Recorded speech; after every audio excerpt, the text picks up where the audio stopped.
Like most folks, my experiences with games early in life had molded what my tastes would become as I grow older. My gaming staples were the Super Nintendo and Sega Genesis. To me, an enjoyable game experience is going to the store, purchasing a game for $50, taking it home, then sitting and playing it for hours. To me, the idea of spending small amounts of money over long periods of time was kind of a waste. It felt a little bit like a swindle. It wasn't upfront, straightforward about what the cost to play a game would be. As such, I don't really get much out of microtransaction games or mobile games nowadays. And I also never really got into trading card games like Magic the Gathering back in the 90s. I had played a little Magic back in the day. I still remember the basic concepts of mana, summoning sickness, and attack versus toughness. However, I've forgotten most of the other rules. This is the place I started from when approaching Magic the Gathering for the PC.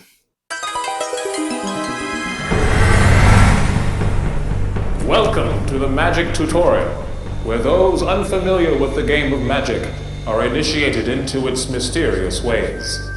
Magic is a game of cards, which hold within them mighty spells and powers undreamt of on the mortal plane.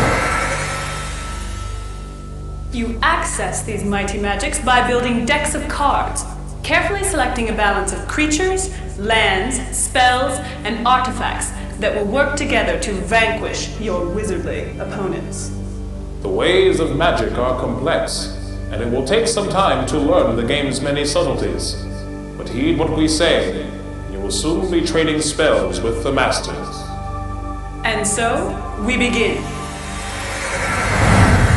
This version of Magic works very hard to introduce new players to the game. There's an entire program provided on the disc devoted to teaching the basic rules of Magic. Titled Tutorial, this program provides a series of FMV videos that teach the basics of turn phases and card information. Two charismatic wizard characters point out how to read the information offered on each card, detail when certain actions may be taken during the game, show several examples of each concept, and do all this while playing off of each other as competitive peers. This makes an otherwise dry topic entertaining and memorable, and definitely a useful trait when bringing new players into the game. I am the guardian, immortal protector of Chandelar, our world rich in magic.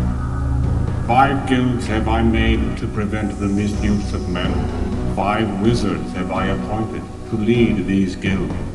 The great barrier I created to protect us from those who would plunder our home. It has always held, but now Chandelar has attracted the attention of a cunning planeswalker called Arzakon. Projecting its spirit onto our world, Arzakon has turned the 5 wizards against me, promising power and immortality. Banded together, they attacked my stronghold and killed my body, leaving my spirit to search Chandelar for a champion. Meanwhile, the wizards have sent their creatures in a race for mana, ravaging the land as they seek to cast the spell of Dominion. But Arzakon has lied. Dominion is not power. Once cast, it will shatter the Great Barrier, and Arzakon will take Chandelar. My one hope is that you are the champion I have sought. If you can defeat the wizards in their castles, Arzakon may yet be denied.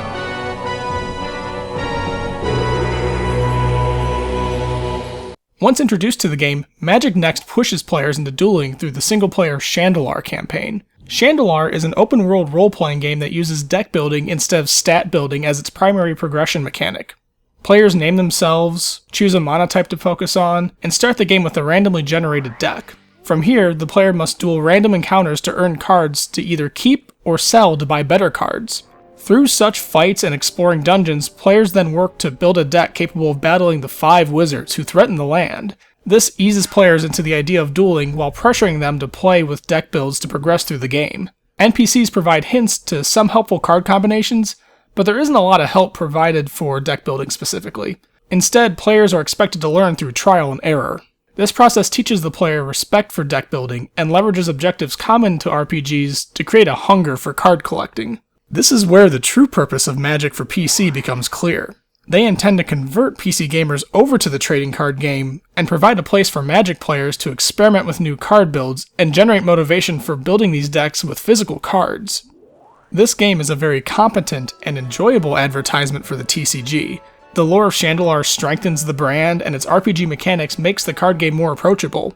Magic also manages to do this in a very honest way.